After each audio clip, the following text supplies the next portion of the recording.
Alrighty, you guys, and a quick update on the Sedum and daylily here. So let's start with the daylily in this area.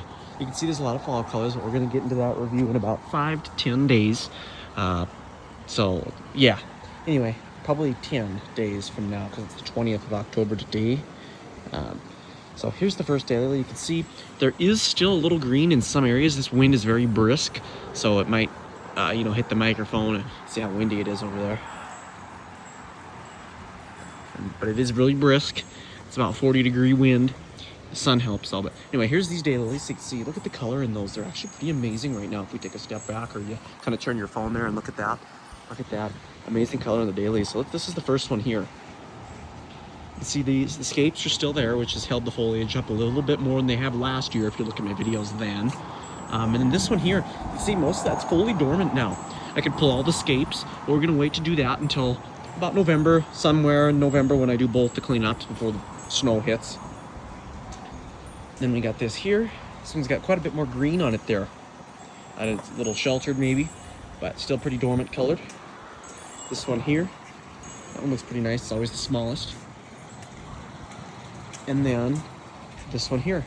Like I say, these ones are a little greener than those other two. They seem to follow pretty close due to the climates there. So let's take a look from this area, of the entire area there.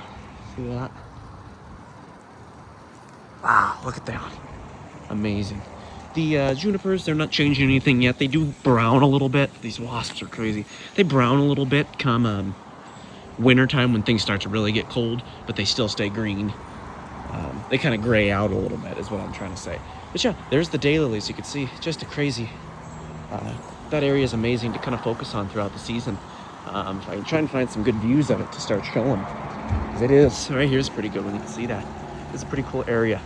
Now, the sedum here. This one, obviously, we blew the sprinklers out, and there's so much pressure it shot the whole back half of the plant against the unit there. That happened a good couple weeks ago when we did that project. But yeah, so that one's there. Still got the bloom heads though. It did great this season. So there's that one. And here's the obviously it's doing great as well. We'll get into that later. And then here's this one. That wind is so brisk. But look at it, the color's changing on the front end there. The back end, everything's drooped, but kind of mushy, but everything's still kind of more green on the back end there. So you can see the heads are still nice in that pink. They're starting to turn brown though. You can see they're wearing down. We've covered this one all season, and so we have a lot of info to work with on this, but look at that. Definitely fading for fall. You can actually see inside of it now. So there's that.